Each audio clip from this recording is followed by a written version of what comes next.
మనతో ఇప్పుడు Telugu Desam party senior నాయకులైనటువంటి సుఖవాస్ Srinivas గారు ఉన్నారు. సార్ నమస్తే. సార్ నమస్తే సార్.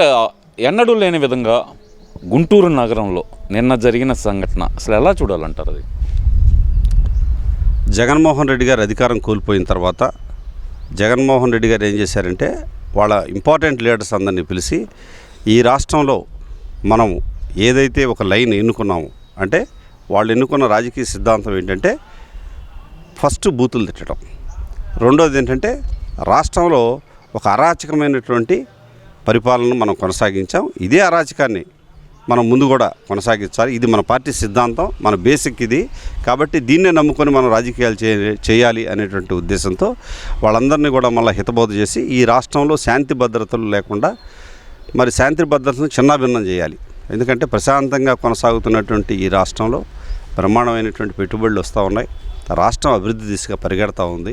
కాబట్టి ఎటువంటి పరిస్థితుల్లో కూడా దాన్ని డిస్టర్బెన్స్ చేయాలనే ఉద్దేశంతో ఒక ప్రణాళికను రూపొందించి ఆ ప్రణాళికాబద్ధంగానే మొన్న కూడా జగన్మోహన్ రెడ్డి గారు ఆయనే ప్రెస్ మీట్ పెట్టి ఈ రాష్ట్రంలో ఉన్న బీసీ నాయకులందరినీ కూడా ఇష్టం వచ్చినట్టుగా నోటుకొచ్చినట్టుగా ఆయనే మాట్లాడాడు. నేను అనేది ఏంటంటే ఆవు చేలు మేస్తే దూడ గట్టును మేయదు. కాబట్టి నాయకుడే ఆ విధంగా మాట్లాడుతూ ఉంటే వాళ్ళ నాయకుడే, వాళ్ళకి అనుచరులు మనం మంచిగా మాట్లాడతారు అనుకోవటం పొరపాటు. కాబట్టి ఈ రాష్ట్రంలో ప్రజలు మీ అరాచక పాలన అంతమైపోయింది, మీ వల్ల ఈ రాష్ట్రం బస్టుపట్టిపోయింది, దాదాపు 20 సంవత్సరాలు రాష్ట్రం వెనకబడిపోయింది ఉద్దేశంతో మీరు వద్దురాబాబు మీ పరిపాలన మాకు వద్దని చెప్పేసి దండం పెట్టేసేసి వీళ్ళని 11 సీట్లు పరిమితం చేసినా కూడా వీళ్ళకి ఇంకా బుద్ధి రాలేదు, వాళ్ళల్లో కనీస మార్పు రాలేదు. అంటే ఇక్కడ ప్రధానంగా చూస్తే ఒక ఫ్లెక్సీ దగ్గర మొదలైన రగడ పార్టీ అధ్యక్షుడు అలాగే ముఖ్యమంత్రిని బూతులు తిట్టే వరకు అయితే వెళ్ళడం జరిగింది. దాని తర్వాత జరిగిన పరిణామాలు అయితే కనుక చూసాం. అంబటి రాంబాబు గారి ఇంటి మీద దాడి, అసలు ఒక ఫ్లెక్సీ దగ్గర మొదలైన గొడవని ఇంత తీవ్ర స్థాయిలో తీసుకెళ్ళడానికి గల ప్రధాన కారణం ఏమనుకోవచ్చు అంటారు? అసలు ఫ్లెక్సీ అనేది ఇప్పుడు మనం చెప్పింది కాదు, సిట్ చెప్పింది. కెమికల్ ఇదంతా ల్యాబ్కి నెయ్యిని పంపించినప్పుడు ఆ ల్యాబులు కూడా నిర్ధారించినాయి. అందులో యాక్చువల్గా వెజిటబుల్ ఆయిల్స్ అన్నీ కూడా కలిసినాయి. నెయ్యిలో కల్తీ జరిగిందన్న విషయాన్ని స్పష్టంగా చెప్పారు. నెయ్యిలో కల్తీ జరిగినటువంటి విషయాన్ని స్పష్టంగా సిట్టు కూడా చెప్పిన తర్వాత, అందులో ముద్దాయిలు ఎవరనేది చెప్పిన తర్వాత, ముద్దాయిలు ఎప్పుడైతే తెర మీదకి వస్తామన్నారో సిట్టు కేసు ఎప్పుడైతే బిగిస్తూ ఉందో ప్రజలను పక్కదారు పట్టించాలి. మనం చేసినటువంటి పాపాలు ప్రజలకు తెలియకుండా ఉండాలంటే ప్రజలను పక్కదారి పట్టించాలి, మీడియాని పక్కదారి పట్టించాలి. పట్టిస్తే కనుక ఈ అంశాన్ని పక్క తీసుకెళ్ళినట్టుగా ఉంటుందన్న ఉద్దేశంతో ఒక కుట్ర పూరితంగా నిన్న జరిగింది ఏంటి, సిట్టు ఏదైతే ప్రశ్నలు వేసిందో, ఏదైతే స్కామ్ జరిగిందన్నదో అదే మనం వేశాం. మన కార్యకర్తలు అదే వేసి దాన్ని అడిగారు.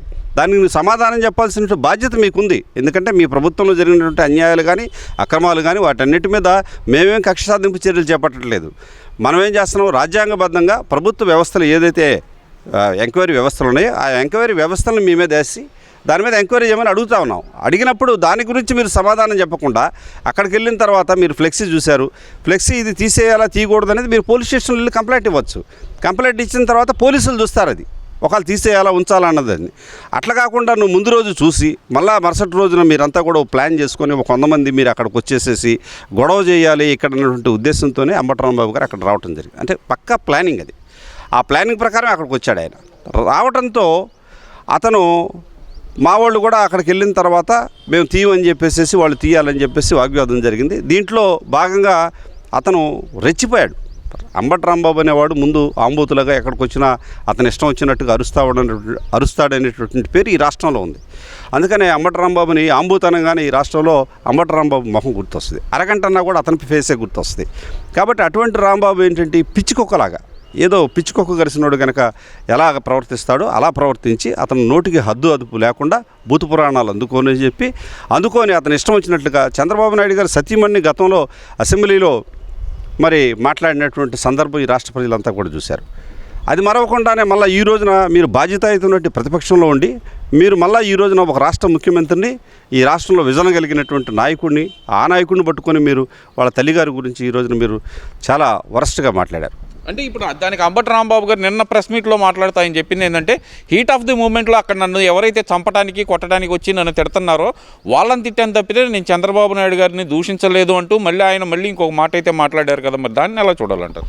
గతంలో తెలుగుదేశం పార్టీ ఆఫీస్ మీద జరిగినటువంటి దాడులు కానీ, గతంలో మరి చంద్రబాబు నాయుడు గారి ఇంటి మీద జరిగినటువంటి దాడులు కానీ, తెలుగుదేశం పార్టీ ఎక్కడైతే పల్లా శ్రీనివాసరావు గారి ఇంటి మీద జరిగినటువంటి దాడి కానివ్వండి, ఇటువంటివన్నీ కూడా ఈ రాష్ట్రంలో తెలుగుదేశం పార్టీ శ్రేణుల మీద ఆ రోజున వైసీపీ నాయకులంతా విరుచుకుపడి వాళ్ళు దౌర్జన్యకాండను కొనసాగించారు. ఆ టైంలో మమ్మల్ని అందరినీ తీసుకెళ్ళి మీరే దౌర్జన్యం చేసి మమ్మల్ని అందరినీ తీసుకెళ్ళి ఆ రోజు జైల్లో పెట్టినటువంటి రోజులు, చీకటి రోజులు అందరూ కూడా ఈ రాష్ట్ర ప్రజలంతా చూశారు.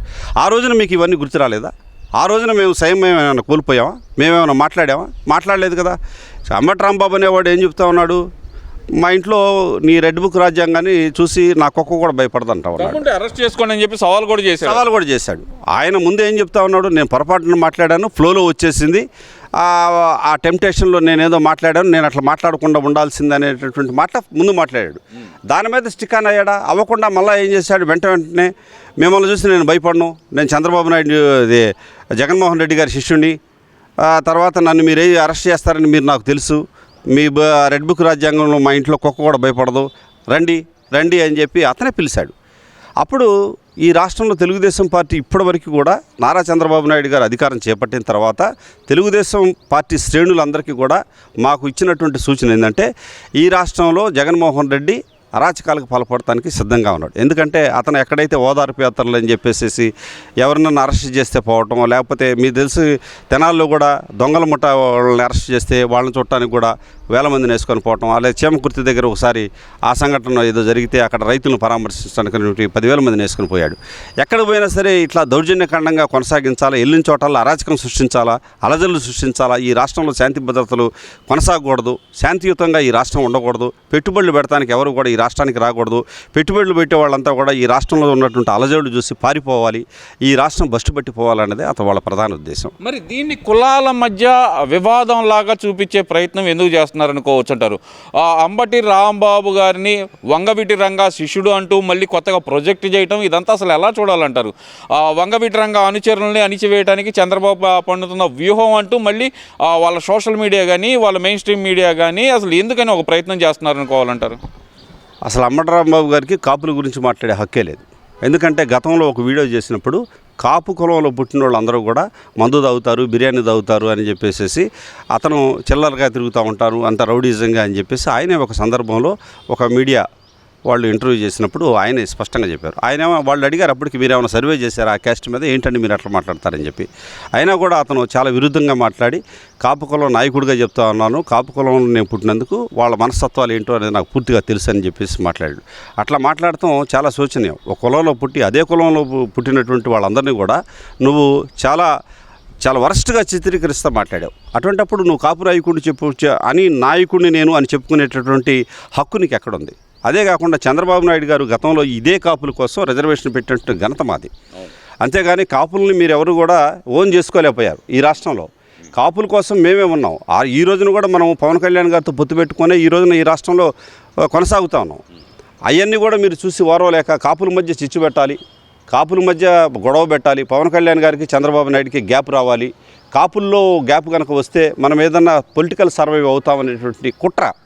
ఈ కుట్ర అంటే కనుక మొన్న విజయసాయి రెడ్డి గారు చెప్పినట్టు కూటమిని విచ్ఛిన్నం చేస్తే తప్పితే జగన్మోహన్ రెడ్డికి అవకాశం లేదు అన్నట్టు ఆయన ఏదైతే హింట్ ఇచ్చారో దాన్ని ఫాలో అవుతున్నారనుకోవచ్చు అంటారా? ఆయనే కాదు, ఇప్పుడు వైసీపీలో ఉన్నటువంటి చాలామంది నాయకులు ఏం చెప్పారంటే, చంద్రబాబు నాయుడు గారిని పవన్ కళ్యాణ్ గారిని విడదీయటం అనేది అసంభవం, జరిగే పనే కాదు అని చెప్పేసి వాళ్ళే పలు సందర్భాల్లో మాట్లాడారు. కాబట్టి ఎటువంటి పరిస్థితుల్లో కూడా కూటమి అనేది విచ్ఛిన్నం అవ్వాలనేటువంటిది వాళ్ళ ప్లానింగ్. ఆ ప్లానింగ్లో భాగంగానే ఈ రోజున ఈ కుట్రమని కులాలకి దాన్ని పులుముతూ ఉన్నాడు. అసలు ఎక్కడా కూడా మీరు రేపల్లిలో మరి ఆ రోజున రాజకీయాల్లోకి వచ్చినప్పుడు రేపల్లిలో కంటెస్ట్ చేశాడు అంబటి రాంబాబు గారు. చేసినప్పుడు అక్కడ సీను అని చెప్పేసి మా కార్యకర్త ఒక అతను కాపులు ఆ కుర్రని మర్డర్ చేయించారు. అందులో ఇతను కూడా ఒక ముద్దాయి. ఇప్పుడు కాపుల గురించి నీ పట్ల ఎక్కడైనా ప్రేమను ఉంటే నువ్వేదన్నా కాపులకి హాస్టల్కి ఏదైనా ఫండ్ ఇచ్చావా, లేకపోతే కాపులు ఏదైనా పేద విద్యార్థులు ఉంటే కొంతమందిని అడాప్ట్ చేసుకొని నువ్వేమైనా చదివిస్తూ ఉన్నావా?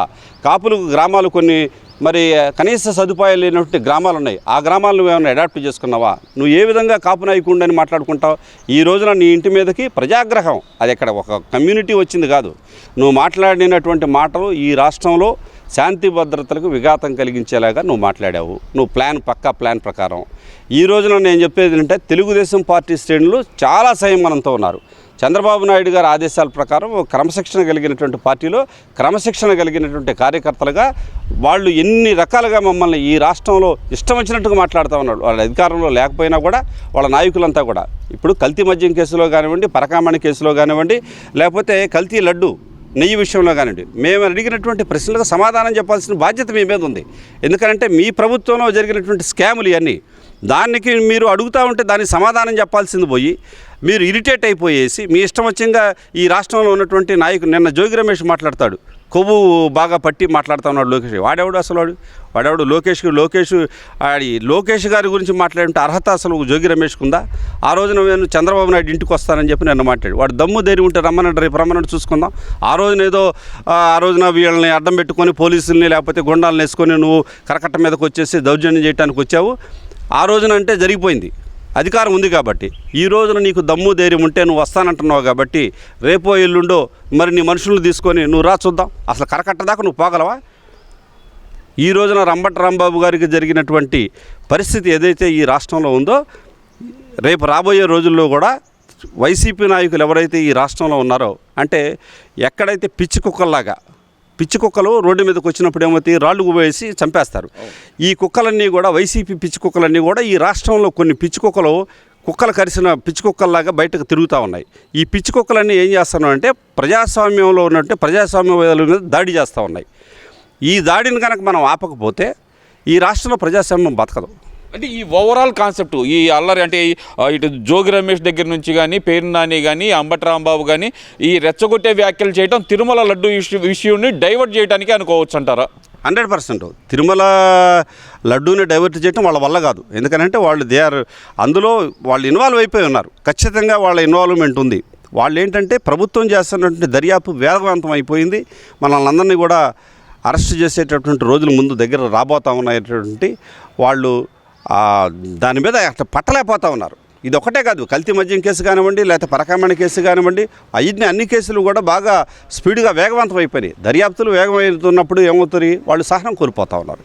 సహనం కోల్పోయేసి ప్రజల్ని పక్కదారి పట్టించాలి, మీడియాని పక్కదారి పట్టించాలి. ఇది ప్రధాన ఉద్దేశం.